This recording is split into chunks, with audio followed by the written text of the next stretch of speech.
Thank you so much for joining us here at the Dwelling Show. I'm your host, Oladantis. I've got Mark Podolsky back on the show. So good to have you back, Mark. Ola, thank you so much for having me back. It's like a family reunion. I know. I think it was just over a year ago we had you on the show. One of the most downloaded, episodes. So I obviously had to get you back. Obviously, if you haven't heard this, you can always go back and check that out. Mark, as usual, you can do a way better job than I can. Can you tell our Dwell listeners a little bit more about what you do and kind of what you've been up to lately since we last spoke? Yeah. So I'm a professional land investor. I've been investing in all land full time since 2001. Now I'm on track now. I think 400 land. And the way that I do it is what I call the best passive income model. So it's a one-time sale. I get recurring income every single month, but I don't have to deal with any renters, rehabs, renovations, or rodents. And so I love it. Okay. So, I mean, we spoke the last time and I can never forget the rattlesnake story. I always think about that. I thought that was so funny. I'm not going to get you to tell it again. I'm just going to get listeners to go back to the previous show and listen to that. So you're still buying and selling land. People are thinking, wait, what, land? Can you kind of just walk us through again a typical land deal? How do you find it? How do you fund it? What's the monetization strategy? Yeah. So the general strategy is, essentially like I can use you, Ola, as a case study. So where do you live? Oh, you're on mute. I'm in Baltimore. You're in Baltimore. Okay. So I go to this county in Arizona and I see, Oladantis, he owes $200 in back taxes on this 10-acre parcel in Arizona. So advertising two things. Number one, you have no emotional attachment to this raw land. You're in Baltimore, properties in Arizona. And number two, you're distressed in some way because when we don't pay for something, we don't value it in the same way. And you haven't paid your property taxes. So what I'll do then is I'll look at the comparable sales for the last, let's say 12 to 18 months. And I'm just going to divide by 4. And that's going to get me what Warren Buffett would call a 300% margin of safety. So I don't want to be like the housing guys. I don't want to say I'm interested in buying your land. I'm going to send you an actual offer. And let's say that the comps are $10,000. So the most I'm going to pay for your property is $2,500. Well, you've been getting notices from the county treasurer every single month. Oh, if you don't pay your taxes, you're going to lose it to either a tax deed or a tax lien investor. So for you, you don't care about the land anymore. $2,500 is better than nothing. So you accept the offer. Now, in reality, 3% accept my quote unquote top dollar offer. So you accept it. Then I go through due diligence. I want to make sure you still own the property. Back taxes are only $200. There's no break in the chain of title. There's no liens or encumbrances. This whole checklist. And I pay about $11. In the Philippines, they're connected to an American title company, and they do my due diligence for me. Now, if it's a larger deal, we'll just go through an American title company. So then everything checks out. Everything's good. I buy the property from you for $2,500. And then I'm going to sell this property 30 days or less, right? So the way first of all, I have a built-in best buyer. Do you remember who it is? The neighbors. The neighbors, exactly. So oftentimes the neighbors, can't forget. See, I'm glad you were listening from last time. So oftentimes the neighbors will buy the pass, go to my buyer's list. Then I'll go to a little website you probably never heard of called Craigslist, 10th most trafficked website in the United States. Then I'll go to an even smaller one, Facebook, buy-sell groups, marketplace. And the way that I'm going to sell it is I'm going to try to get my money out on the down payment or within 6 months of the down payment, and then just make it a car payment. So I'll try to get $2,500 down, let's say $449 a month, 9% interest over the next 84 months. So now I'm going to get my money out and then $449 a month over at 9% over the next 84 months. No renters, no rehabs, no renovations, no rodents. I'm automating all of this. So 90% of it, and this is where we get geeky, is automated via software or virtual assistants and virtual assistants. And then I have a software program called geekpay.io. You create the down payment link. It's very simple. And then it automates collecting the ACH or the checking account every single month from your borrower. It does all the amortization. It does all the notifications. Because let's face it, you can always make more money, but you can't get more time. So this really allows me to work about 2 hours a week in the business. So somebody might counter, somebody listening to this might counter and say, well, Mark, that's great, but what if whoever, the neighbor who bought the land isn't making their payments? What do you do then? I'd buy their property. So oftentimes the neighbors will say, hey, I'm not interested in buying, but I'll sell to you. Great. Now I have a larger parcel, right? And a better marketing strategy as well. Because now I can say, hey, you're joining lots available, or you can expand your holdings however you want. No, sorry. I think let me just make that question again. So basically, let's say the neighbor who bought the land was paying you every month and they default on their payments. Usually, what happens next? Even better. Okay, so we use a land contract as opposed to a deed of trust, right? So a land contract states that property remains in my ownership until you pay off your note. Now, if you're 30 days late, you've got 30 days to cure, right? That default. If you don't, I keep the down payment, I keep your monthly payments, I just resell it to another buyer, I get another down payment, I get more monthly payments, and it just extends my ROI. And this is how we average on terms deals about 700 to 1200% ROI. Wow, fantastic. So typically, what is the default rate for people that buy land typically? So in a good economy, using our software, it's about 4%. In a bad economy or a recession, we're looking at about 8 to 10%. So if there's somebody listening on this podcast that pretty much know somewhat a little bit about passive investing, because that's what I do. I'm a syndicator, and they all know about apartments, because that's what I'm focused on, and multifamily, and how sexy it is. People don't really think of land. Yeah, it's not sexy. People just don't think of land. However, though, my wife has been going on about land to me for some time. So if there's somebody listening to this and thinking, well, I've never thought of land, but I find it very interesting. I mean, why is this not mainstream, right? Why are people not buying land left, right, and center? Investors, should I say? Yeah, I mean, it's like the least sexy niche out there, right? So if you go on HGTV or the DIY network, you're never going to see a show with me called Flip This Land, right? It's just me in front of my computer. The before picture, raw land. The after picture, raw land. It's not sexy, right? If you look at, let's say, a syndicating, and you're at a cocktail party, you say, hey, I'm a syndicator, right? So sexy. That's super sexy.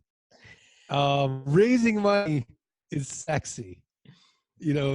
Those things are very sexy, but it's also very competitive, right? So in that way, let's say we go to a RIA meeting, a Real Estate Information Association meeting, 100 people in the room, 99 of them are going to be house flippers, landlords, or wholesalers.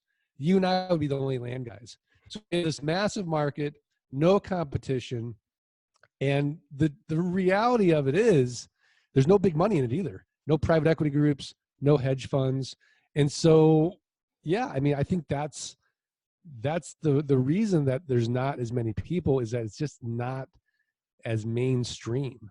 And also it's hard to kind of wrap your head around it as well, because you and I can go look at an apartment building and say, yeah, I'd live there. Or, well, someone wants to live there. Nobody needs a piece of raw land. Like, nobody's gonna wake up today and say, hey, well, I really like 20 acres in Texas, right? But if you look around your house, 99.9% of things in our life, we don't need, right? People want it, but the marketing is what sells it. So I know you gave us the rattlesnake story, and I really, really love that story so much.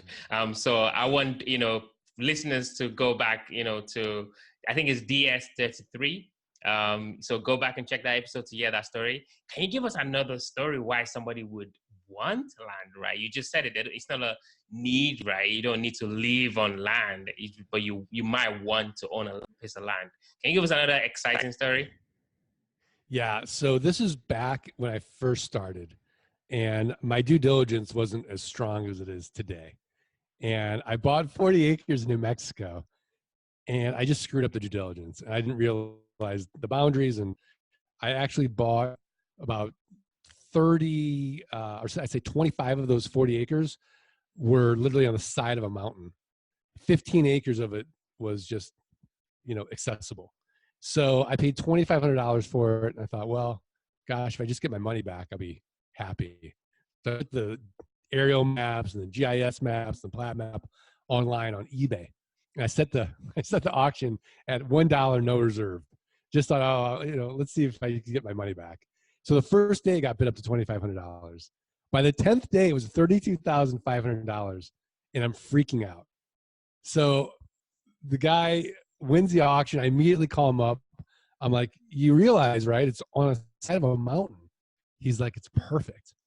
And it turns out he was in LA. He was a director. He wanted to go shoot out there, and he didn't want to have to deal with getting permits. So this was his way around it, and it was a way less expensive workaround and a quicker workaround for him than having to get the permits. Wow. So, I like to say there's a pig for every barn. Out of 5,400 land deals, I've never been stuck with a piece of land. Fascinating. So if I'm a dual listener and I'm like, wow, Mark, this is like just all news to me. I don't have a lot of money to start in real estate. That's kind of where I'm at right now. But I want to get into land. What would you say to that person? What is the first thing they need to do to get into to land? So the first thing they need to do, okay, so I'm actually working on a new course right now. How to double your money in 21 days, and trying to streamline that entire process that I just kind of walked you through.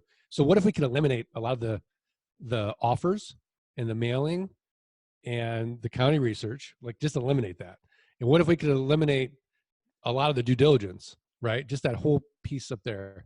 So the first thing you could do is go to a wholesaler who's already done all that hard work and buy it from them, right? Now, if you don't have a lot of money, there's another strategy that you could use. I don't know like how we define not a lot of money, but let's just say like I had a client, Paul Mendel. He was like, he had money for mailings and that was it. He couldn't afford to buy the land.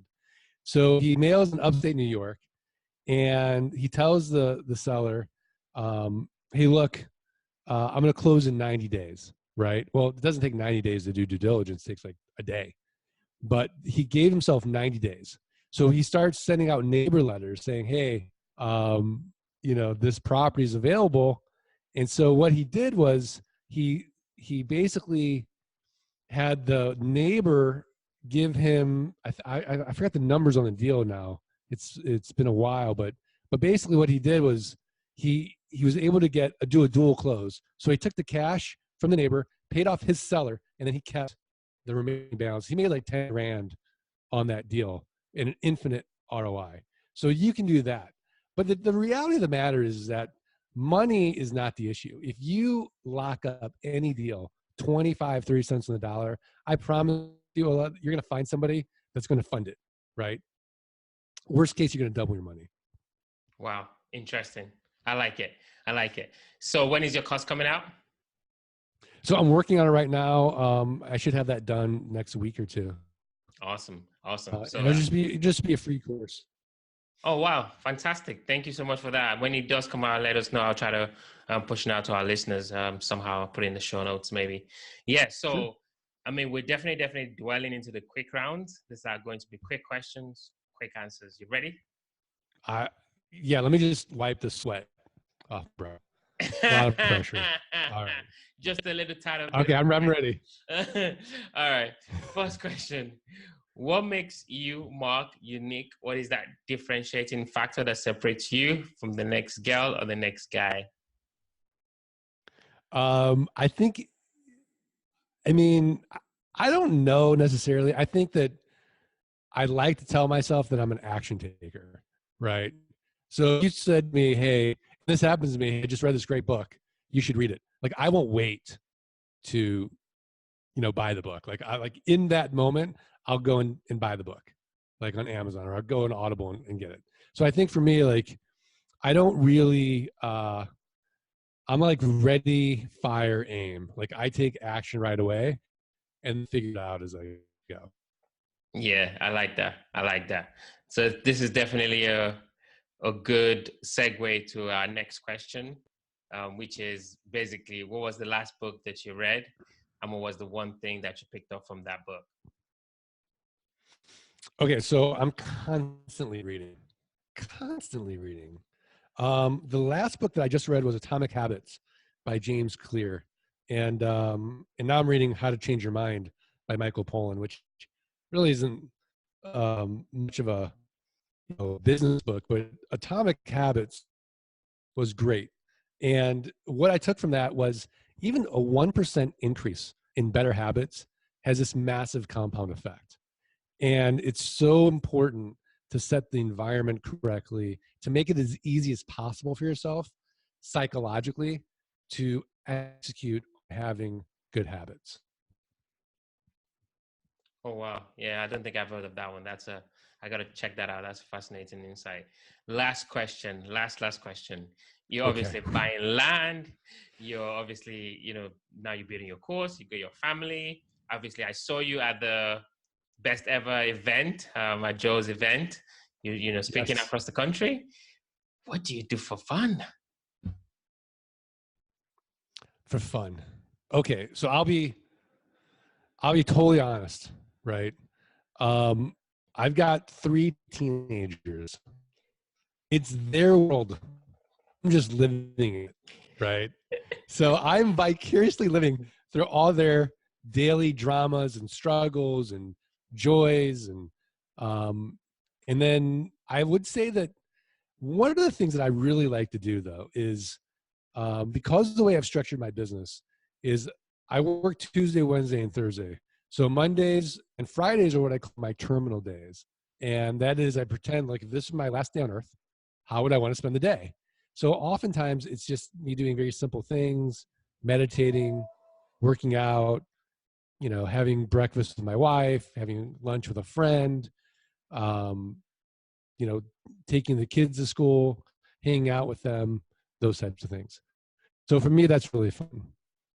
I bet. I bet. I think I'm not sure where I heard that from. Where you pick certain days of the week where you just kind of act like it's your last day on Earth. I think I watched a TED talk where it was the CEO of a company that he basically did that. I think so.